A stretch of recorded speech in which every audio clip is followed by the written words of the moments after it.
Hola, ¿cómo están? Hoy volvemos a hablar en nuestro podcast de Ortodent Sonrisa Segura y tenemos la grata presencia de la odontóloga especialista Paulina Guevara. Ella es especialista en odontopediatría por la Universidad de Buenos Aires, Argentina, y es especialista de Ortodent. Vamos a ver un tema muy importante, los niños. Volvemos a tomar el tema de los niños y es importantísimo. Paulina, bienvenida a nuestro set y bienvenida para poder hablar de los niños y todo lo que representa la atención en ellos. ¿Cómo está? Coménteme precisamente, dándole la bienvenida, qué es para usted el trabajar con niños. Muy buenas. Bueno, trabajar con niños más que nada tenemos que tener muchísima paciencia, mucho tino, tener juegos con los niños, maneras didácticas, con muñecos, con títeres, indicar a los niños bastante cada instrumental que vamos a utilizar para tener una mejor colaboración. Bien, entonces, esa es una introducción que normalmente se hace como protocolos, pero ¿qué cambió? ¿Por qué la salud infantil post pandemia se cambió, modificaron? ¿Qué pasó después de esto? Hay mucho tema que costar y hablar en esta relación de lo que es el niño y la relación con el odontólogo precisamente luego después del COVID.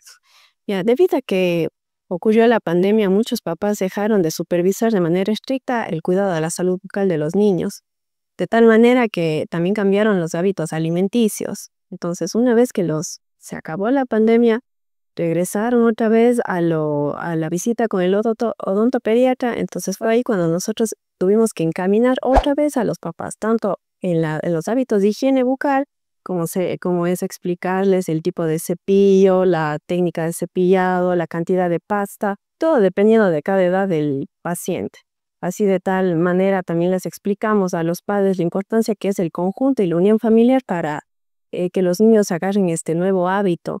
Si los papás se cepillan los dientes, pues también llevar a los niños y obviamente tienen que supervisar el cepillado y reforzar el cepillado. Prácticamente, en resumen, el confinamiento sí modificó los patrones de hábito de los niños durante ese aspecto que tuvimos lamentablemente en todo el mundo, ¿no? Claro, los papás, a veces padres y madres estaban cansados, no tenían energía, no tenían tiempo, entonces dieron mayor acceso al consumo de azúcares y carbohidratos, comida chatarra. Entonces, precisamente hubo aumento de carie dental, existió obviamente en la dieta, como usted dice, el axioma de que más azúcares, más carbohidratos generó un impacto real en nuestros niños. Claro, sí. Sí, bueno, y esas consecuencias finalmente, ¿qué pudo haber dado como alteración, obviamente, dentro del espectro de la salud bucal? No solamente pensemos que eso generó alteraciones de caries, que es lo básico, pero finalmente después de ello, ¿qué otras secuelas podemos hablar? Bueno, más que nada el comportamiento de los pacientes.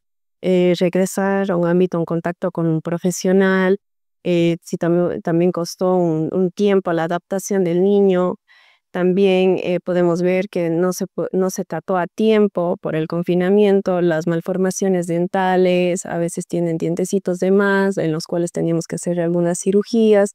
Entonces sí se alteró bastante también la formación de los maxilares, que podíamos haber tratado con tiempo. Y es precisamente por ahí que empezamos este tema a hablar precisamente del cuidado post pandemia, porque hoy en día la importancia que radica llevarle al niño por primera vez a la consulta odontológica, y ahí radica en lo que usted acaba de decir. Pero entonces usted aquí entremos en ese tema que es importantísimo, ¿no? ¿A qué edad un niño debe acudir por primera vez al odontólogo, al odontopediatra? Recomiendo bastante antes de cumplir el primer mes de vida, porque nosotros podemos observar el frenillo lingual, que es muy importante, que nos ayuda en la correcta lactancia materna. Entonces, una vez que detectamos eso, a veces las mamás piensan que el niño no quiere agarrar el pecho, que no le gusta la leche materna y confunden y cambian y sustituyen la alimentación por la fórmula. Cuando si diagnosticamos a tiempo el frenillo lingual, podemos realizar una pequeña cirugía y el niño puede realizar el movimiento de succión, que es muy importante para el desarrollo de los maxilares. Por ejemplo, mire, me hay un mito que hay que romper. No es que hay que acudir al odontólogo cuando hay dientes. Precisamente lo que nos dice la doctora, para que entienda nuestra audiencia, se circunscribe mucho más allá de la presencia dental. Hay de los hábitos, de la función muscular, y eso básicamente es lo que debería preocuparse la mamacita cuando recién el niño, obviamente una vez después del alumbramiento tenga la posibilidad de acudir como primera condición al odontólogo, ¿verdad? Claro.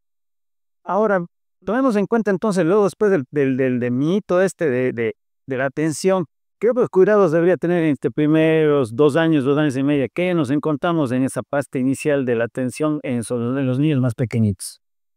Bueno, primero es muy importante la lactancia materna.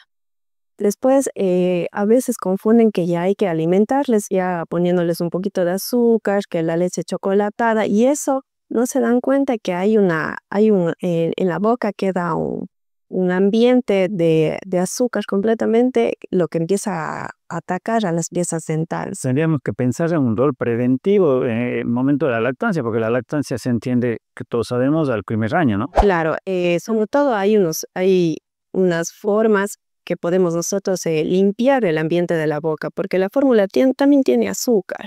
Precisamente, entonces, por ejemplo, para las mamacitas, entendamos, el azúcar no es un condicionante importante en la salud del individuo, en este caso del niño, porque perjudicialmente va a generar un entorno que lamentablemente modifique el patrón bucal, lo que es la zona de bacterias que pueden ser sanas, y obviamente eso nos va a perjudicar luego después con la aparición de las piezas, ¿no? Claro. Ahora bien, en ese sentido, ¿cómo podría usted explicarle a la mamá que realmente qué son los momentos de azúcar y cómo podemos detectar y cómo ella puede saber que el niño realmente está ya con problemas inicialmente en sus primeros años de vida? Por ejemplo, lo mínimo que el paciente debe tener son 2 momentos de azúcar, no más. Pasado de esos 2 momentos de azúcar es considerado un paciente de alto riesgo cariogénico por el exceso de consumo de azúcar. ¿Y por qué entendemos por momentos de azúcar? ¿Qué son momentos? Por ejemplo, el día se divide en 5 comidas. Si en la mañana, si le damos el cereal, que es un azúcar, le damos la leche chocolatada, está ya consumiendo en ese momento 2 momentos de azúcar. Luego vamos al recreo y le mandamos galletas, gelatinas, juguitos azucarados. Tienes 2 momentos de azúcar. Va al almuerzo, come la comida y le dan Coca-Cola. Es un tercer momento de azúcar. Oh, un jugo con azúcar. Un jugo con azúcar no es necesario porque la fruta en sí ya tiene azúcar.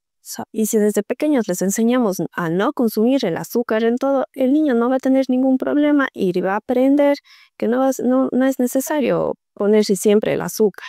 Al igual que también los carbohidratos, que también nos ayudan al progreso de caries, ya sea papas fritas, hamburguesas, todo eso, y encima acompañado de una mala higiene bucal, va a tener un montón de caries y son más momentos de azúcar en un día. Por ejemplo, ahí usted ya nos podría dar esos tips de alternativas saludables, porque miren ustedes, el enfoque del odontólogo no es solo pensar que nosotros vamos a hacer una corrección o mejorar la colocación con una obturación en los dientes. Simplemente nosotros tenemos preventivamente, hay que hablar de eso también, de lo que representamos al final de cuentas, cómo estimular o guiar a los padres para mejorar ese ambiente que debería ser saludable en la boca y obviamente que es la puerta de entrada al organismo, ¿no? Porque obviamente, como usted dice, a veces uno entiende esto de que los papás les comiencen a dar alimentos azucarados, están generando de alguna manera alteraciones no solo en la cavidad bucal, y obviamente en el espectro general. Y obviamente eso, como consideraciones, podríamos ya empezar a hablar mucho más allá. De hecho, el tema de las famosas caries de biberón, ¿qué representan, por ejemplo? La caries de biberón a veces es confundido porque los doctores mandan a tomar el hierro y algunos papás piensan que porque consumió hierro se le hizo la caries de biberón. Y obviamente es porque el biberón le dejaron con azúcar, el niño se queda dormido con la teta, nunca le pasaron un cepillito dental mientras dormía, nada. Entonces obviamente toda esa placa queda adherida a las piezas dentales y encima sigue haciéndose más caries. El hierro también es como un esmalte que queda impregnado en las superficies dentales y encima al consumir azúcar, más caries. Por eso se progresa bastante la caries de biberón. En esos casos, por eso es muy importante, recalco, visitar al odontopediatra y manifestar todo lo que le manda el pediatra, si consume hierro, si no consume hierro, para nosotros darles las alternativas y las técnicas de higiene para evitar que progrese una caries de biberón, que después es muy complejo, tan pequeñito, que se deje hacer unas calcitas, unas restauraciones. Pero al final de cuentas, el niño con su universo grande de crecimiento de su psiquis es bien complejo. Por eso hay que decir a los papacitos, educar sin culpar. Finalmente, como dice usted, algo, los tips más básicos, por ejemplo, ¿qué es lo que le dice después de que el niño termina su momento alimenticio? ¿Qué es lo más importante que debe hacer el papá a la hora de dormir, por ejemplo, al niño? Cepillarle los dientes. Obviamente, como yo digo, los niños son los reflejos de los padres. Y el papá le dice, bueno, mi amor, terminamos de comer, vamos a cepillarnos los dientes. El niño va a ver que el papá se cepilla los dientes y va a ser un hábito esto. Entonces, si mi papá se cepilla, y yo también me cepillo. Si mi papá come en la cama y duerme y no se cepilla los dientes, el niño va a hacer lo mismo. Entonces, la familia es un equipo. Entonces, hay que trabajar conjunto para que la salud, tanto alimenticia, tanto bucal, no tenga ningún efecto en las piezas dentales. Bueno, yo creo que ese es el mensaje que finalmente nos deja la doctora Pauli, que dentro de este espectro es un trabajo. El niño no nace el niño no nace aprendiendo todas las normas de higiene, y es precisamente el rol fundamental del padre para que esto se dé. Pauli, yo le agradezco este primer espacio, creo que nos compromete a seguir hablando de estos temas tan importantes que los padres de familia tienen que saberlo, y obviamente que usted los trata a diario, y con esa experticia precisamente hacemos de que nuestros niños vivan felices, considerando que el odontólogo no es obviamente quien resuelve los problemas, sino es el entorno en la casa. Ese es el mensaje final, y con usted te agradezco por habernos acompañado. Muchas gracias. Gracias a ustedes. Con Ortoden, sonrisas de